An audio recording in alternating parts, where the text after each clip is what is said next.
So, continuing on with my Batman and other media, I'm going to, of course, talk about the Adam West TV series and movie, which in the TV series ran for 3 seasons.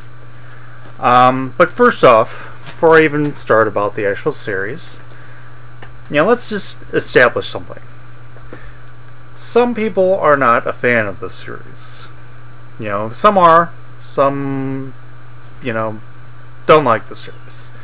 They prefer a more serious Batman and, kind of don't like this more campy and silly TV series.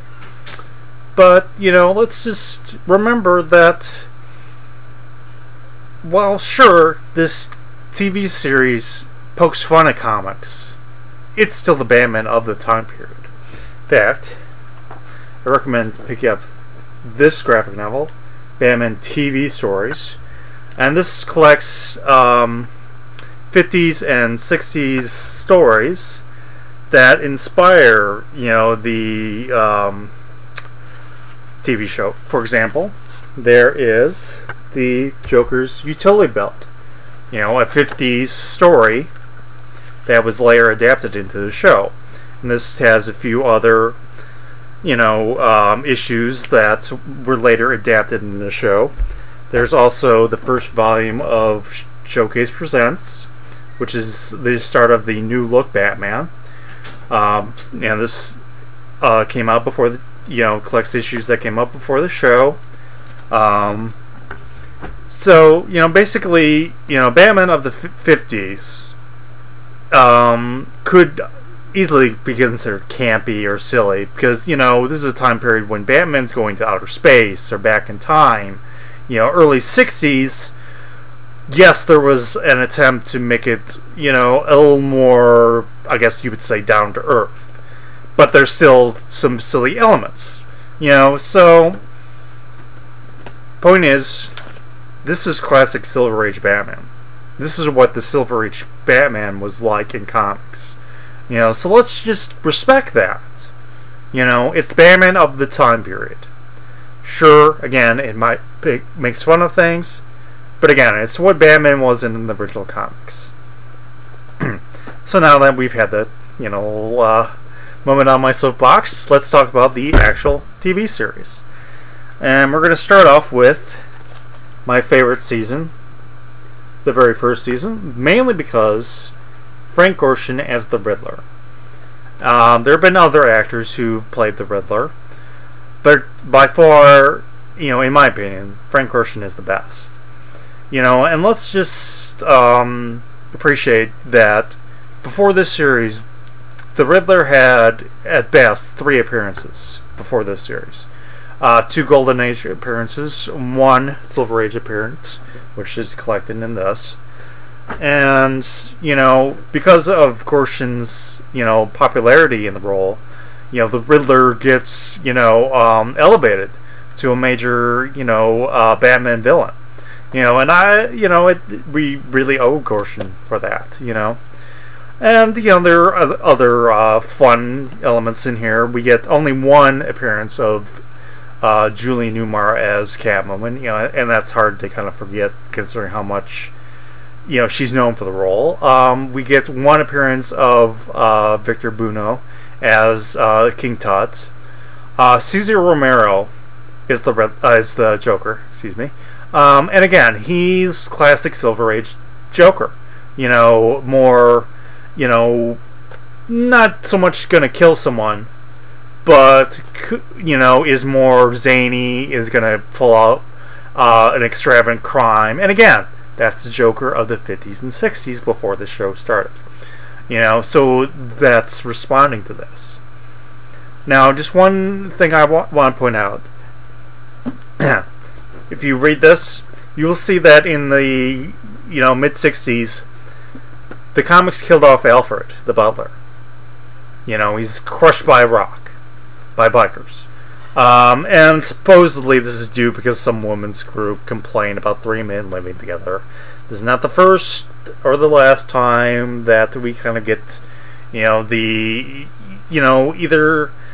accusation or suggestion that Batman has a secret gay life, and I sure I don't mind that, but that's not necessarily how Batman is, and it's a shame that the response to that is killing off Alfred, and we get Aunt Harriet introduced. But interestingly, the show was going to cast Alfred in the series. Sorry.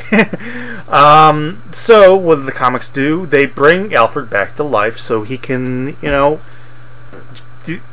so that the comics can kind of be in line with the show to a certain respect. Batman, Alfred's alive in the comics, brought back by probably one of the most convoluted of, return to life stories, that would later pervade comics for generations.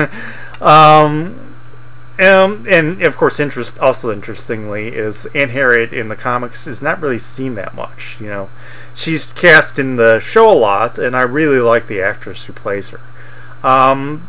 So we got that in terms of what the show brought us. It brings us a major villain, and it has Alfred back to life. And consider how important Alfred is to the Batman universe. Just for example, when they killed off Alfred at the time period when my father was reading this, he stopped reading the comics because Alfred was very important. So it kind of upset him that they did this at the time. And I think others may have been upset at this. So again, we just see an element of comics and the medium kind of intersecting. Now, after this first season, we get the movie. They originally wanted to do the movie first, and then the series, but I think it's kind of better that, we got the movie after the first season. And, again, the TV show made Batman a household name. And this movie really helped with that. And we get, the big four Batman villains. Riddler again, sharing a spotlight with older Batman comic villains. Cesar Romero again as Joker. And, of course, Burgess Meredith as Penguin, who, by and large, is Penguin of the comics. That's who Burgess Meredith plays. He plays Penguin of the comics. This time around, we get Lee Merriweather as Catwoman, because Julie Newmar was busy. And it's interesting also that, again, we have, Catwoman in this movie, but she was only seen once in this, first season. So again, we have the big four. Merriweather, I enjoy what she does with Catwoman, but, Julie Newmar is still my Catwoman. But again, this is a fun, campy Batman movie, and very enjoyable. And because it did so well, the second season is far longer season, and gets a lot more elements. Now, shots of the Batboat and Batcopter are recycled into the series later on, but the Batcycle, they get to keep that in the series. And we get more fun villains, Mad Hatter returns, Marsha, Queen of Diamonds. This time around, as you can see, we get John Astin as the Riddler. He does a decent job. The story's loosely based off the first appearance of the Riddler, but again, see my earlier comment about the Riddler. But anyways, so this was a very long season, really running with the popularity of Batman, and Batman's, really being ingrained in the pop culture of the time period. But let's also remember that after a time, people were already saying, well, this is following to a certain pattern, and we're starting to lose ratings because of that. Last but not least, the third season, the Batgirl season. Now, before this series started, they had already, in comics, brought in Barbara Gordon as Batgirl. And you can kind of see a couple nods at the end of second season that Commissioner has a daughter. But this is the first time she's seen on screen. Yvonne Craig, who unfortunately passed away this year, is Batgirl. And, you know, again, we can see a major comic book character introduced partly because of the TV show. They wanted a female Bat person, if you will, to be in the show. So they create her in the comics first, and she appears in the show. You know, again, intersecting. And, you know, this is, in terms of ratings, you know, not... You know, in terms of ratings, again, not the best season. But it's, in my opinion, a fun season, you know, and it runs with the serial format in a different way. In previous seasons, we get two-part episodes, you know, and again, it pokes fun at the serial formats, you know, how's the hero going to get out of this situation, death trap, whatever, and it kind of, again, makes fun of it, because in earlier serials, usually the hero gets out of the situation in a very convoluted manner. This series kind of makes fun of that. This time, we kind of have mainly one-off episode. You know, one episode of a villain. Next up, another episode of a different villain.